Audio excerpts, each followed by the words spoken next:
રોજ સાંજે જમવામાં શું બનાવીએ એની બહુ ચિંતા થતી હોય તો આજે હું તમારી જોડે ફાળાની એકદમ ચટાકેદાર અને એકદમ મસાલેદાર ખીચડીની રેસીપી શેર કરી રહી છું. આની જોડે નાઈ તમને દહીંની જરૂર પડશે કે નાઈ અથાણાની, એના વગર એટલી સરસ અને એટલી ટેસ્ટી કે તમે વાટકા ભરી ભરીને આ ખીચડી ખાશો.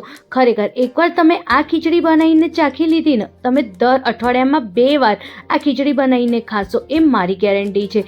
એટલી ટેસ્ટી છે કે એકવાર તો આને બનાવવું બહુ જ જરૂરી છે.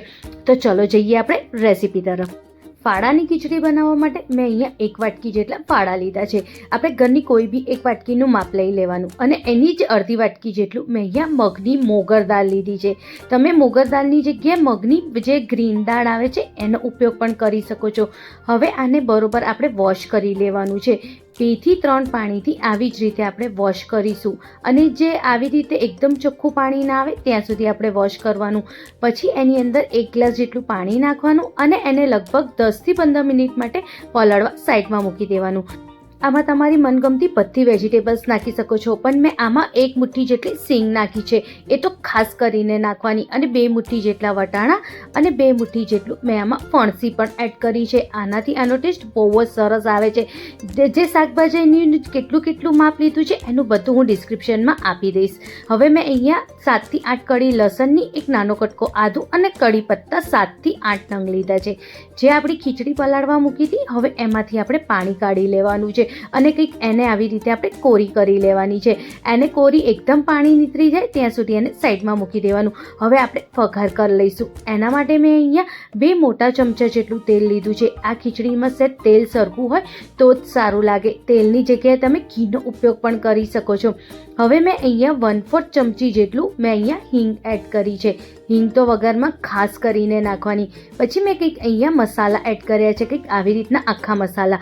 1 લાલ મરચું લીધું છે, 1 તમાલપત્ર, 1 નાનો કટકો મેં અહીંયા તજનો લીધો છે, 2 મેં અહીંયા ચક્રફૂલ નાખ્યા છે, કંઈક આવી રીતના. 4 થી 5 નંગ મેં અહીંયા લવિંગ એડ કરી છે અને 1 એલાયચી. બસ હવે આને આપણે થોડીક વાર માટે શેકાવા દઈશું. જ્યારે શેકાવા આવે ત્યારે 1 ચમચી જેટલું મેં આમાં રાઈના દાણા એડ કર્યા છે. રાઈ સહેજ ગરમ થાય ને તતરવા આવે એટલે અડધી ચમચી જેટલું આપણે આમાં જીરું એડ કરવાનું છે. બધા વઘારને સરસ રીતે થવા દેવાનું જ્યાં સુધી એ સરસ રીતે શેકાઈ ના જાય. શેકાઈ જાય એટલે જે આપણે લસણ, આદુ અને કડી પત્તા રેડી કર્યા હતા એને હવે નાખી દઈશું. લસણની કડી મેં અહીંયા 7 થી 8 નંગ, નાનો કટકો આદુનો અને 7 થી 8 નંગ મેં અહીંયા કડી પત્તાના લીધા છે. 1 મુઠ્ઠી જેટલી મેં આમાં સિંગ નાખી છે. સિંગ પણ નાખવી બહુ જ જરૂરી છે. એનાથી સિંગ નાખવાથી ખીચડીનો ટેસ્ટ બહુ જ સરસ આવે છે. બસ આને હવે આપણે થોડીક વાર માટે શેકાવા દઈશું, જેથી જ્યારે સરસ સ્મેલ આવે લસણની પછી જ આપણે બીજી બધી વેજીટેબલ્સ નાખવાની છે, એ પહેલાં નથી નાખવાની. આવી રીતે જ્યારે લસણ અને સિંગ જ્યારે શેકાય ત્યારે એનો બહુ જ સરસ સ્મેલ આવે છે. આ ટાઈમે ગેસની ફ્લેમ ધીમી કરી દેવાની અને જે આપણે કાંદા લીધા હતા, કાંદા મેં અહીંયા 2 નંગ જેટલા લીધા છે. મારી જોડે નાના કાંદા હતા એટલે મેં 2 નંગ લીધા છે. અગર તમારી જોડે મોટું કાંદું હોય તો તમે 1 નંગ પણ આમાં લઈ શકો છો. હવે એને પણ કાંદાને પણ આપણે સરસ રીતે શેકાવા મૂકીશું લસણ અને સિંગ જોડે.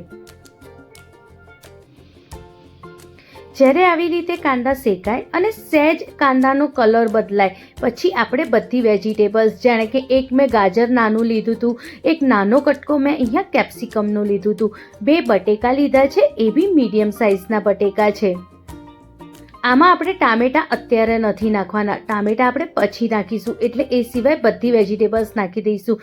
2 મુઠ્ઠી જેટલું મેં અહીંયા ફણસી અને 2 મુઠ્ઠી જેટલું મેં અહીંયા વટાણા લીધા છે. જે લીલા ફ્રેશ વટાણા આવે છે એ છે, પણ મારા ફ્રોઝનના વટાણા હતા એટલે મેં એને પહેલાં થોડીક વાર માટે પાણીમાં પલાળી દીધા, જેથી વટાણા પોચા થઈ જાય અને સરસ પણ થઈ જાય. હવે બધી વેજીટેબલ્સને આપણે લગભગ 2 થી 3 મિનિટ માટે આવી રીતે શેકીશું. આપણે એને ચલાવતા શેકીશું, જેથી એની અંદર સહેજ બી નીચે ચોંટે નહીં. જ્યારે 2 મિનિટ થઈ જાય એટલે આપણે જે ખીચડી આપણે કોરી કરી હતી પાણીમાંથી કાઢીને એને પણ આ બધા વેજીટેબલ્સની જોડે આપણે નાખી દેવાની છે. હવે આને પણ આપણે બરોબર મિક્સ કરવાનું છે, જેથી વેજીટેબલ્સ અને જે ખીચડી છે એ બરોબર મિક્સ થઈ જાય. આ બધા ફેરી આપણે ગેસની ફ્લેમ એકદમ ધીમી જ રાખવાની છે, જેથી નીચે ચોંટે નહીં. હવે આપણે બધા મસાલા કરીશું. સ્વાદ મુજબ હવે આમાં આપણે મીઠું કરવાનું છે. 1.5 ચમચી જેટલું મેં અહીંયા કશ્મીરી લાલ મરચાંનો ઉપયોગ કર્યો છે. તમે ઈચ્છો તો તીખું મરચું પણ આમાં નાખી શકો છો. 1/2 ચમચી જેટલું મેં આમાં હલ્દી પાવડર અને 1 ચમચી જેટલું ધનિયા પાવડર. બસ આટલા જ મસાલા કરવાના છે. આનાથી બીજા કોઈ મસાલા નાખવાની જરૂર નહીં. આટલા જ મસાલામાં એકદમ સરસ આપણી ખીચડી બનીને રેડી થશે. આને પણ હવે આપણે બરોબર મિક્સ કરી દઈશું મસાલાના ખીચડી જોડે. જ્યારે બધું સરસ રીતે મિક્સ થઈ જાય તો જે મેં એક ટામેટું સમાર્યું હતું એ ટામેટાને પણ હવે આપણે લઈ લઈશું. મેં અહીંયા 1 નંગ ટામેટાનો ઉપયોગ કર્યો છે. હવે મેં અહીંયા અડધી વાટકી જેટલું દહીં લીધું છે. દહીં તો ખાસ કરીને ખીચડીમાં નાખવાનું. આનાથી આનો ટેસ્ટ બહુ જ સરસ આવશે. નાય તમને દહીંની જરૂર પડશે કે નાય કોઈ અથાણાની. એના વગર એકદમ ચટાકેદારનો મસાલેદાર આપણી આ ખીચડી બનીને રેડી થશે. હવે બધાને સરસ રીતે આપણે મિક્સ કરી દેવાનું. જે વાટકીમાં દહીં લીધું હતું એ જ વાટકી આખી પાણીથી આપણે ભરી લેવાની છે અને એ જ વાટકીનું પાણી હવે આમાં આપણે નાખીશું. અને હવે એકદમ પરફેક્ટ ખીચડી બને એના માટે 3 ગ્લાસ જેટલું પાણી નાખીશું, જેથી ખીચડી તમારી કાચી પણ નહીં રહે અને ખીચડી બહુ વધારે પડતી ગળી પણ નહીં જાય અને ખીચડી એકદમ પરફેક્ટ જેવી ઢીલી આપણને જોઈએ એવી બનીને રેડી થશે. કારણ કે અમુક ટાઈમ આપણે ફાડાની ખીચડી બનાવતા હોઈએ તો ખીચડી કાં તો બહુ કાચી રહી જતી હોય કાં તો બહુ વધારે પડતું પાણી રહી જતું હોય. જે માપ મેં તમને બતાવ્યું છે, અગર તમે એ જ માપથી ખીચડી બનાવશો ને ફાડાની તો એકદમ પરફેક્ટ ખીચડી બનીને રેડી થશે. 4 થી 5 સીટી સુધી આપણે એને થવા દેવાનું છે. 5 સીટી પછી જ્યારે કુકર એકદમ ઠંડુ થઈ જાય પછી જ આપણે કુકરને ખોલવાનું છે, એ પહેલાં નથી ખોલવાનું. અને જો કંઈક રેડી છે આપણું એકદમ સરસ મસાલેદાર ફાડાની ખીચડી. જો તમે વિડીયોમાં જોઈ શકો છો કેટલી સરસ ફાડાની ખીચડી બનીને રેડી થઈ છે. નાય બહુ વધારે પડતાનું પાણી કંઈક દેખાય છે કે નાય કંઈક દાણો કાચો છે કે એકદમ પરફેક્ટ જેમ આપણે રેગ્યુલર ખીચડી બનાવતા હોઈએ એવી જ ખીચડી બનીને રેડી થઈ છે. જો રેગ્યુલર ખીચડી કરતાં પણ આ ફાડાની ખીચડી ખાવામાં બહુ જ ટેસ્ટી લાગે છે. એકવાર તમે આવી રીતે ખીચડી ફાડાની જરૂરથી ટ્રાય કરજો.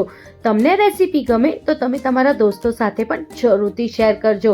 આ ખીચડી અગર તમે ડાયટ કરો છો તો પણ તમે આ ખીચડી ખાઈ શકો છો, કારણ કે એમાં એટલા બધા વેજીટેબલ્સ છે કે તમને આસાનીથી તમે આ ખીચડી ખાઈ શકો છો. આને તમે બપોરે જમવામાં પણ ખાઈ શકો છો. હવે આની ઉપર 2 થી 3 ચમચી જેટલું તમે ઘી ખાતા હો એટલું આપણે ઘી નાખીશું. અને હવે આને પાપડ જોડે, કાંદા અને મરચાં જોડે તમે જરૂરથી ટ્રાય કરજો. ખરેખર તમને બહુ જ ગમવાની છે. રેસીપી ગમે તો લાઈક, શેર, કમેન્ટ કરવાનું ના ભૂલતા. Thank you.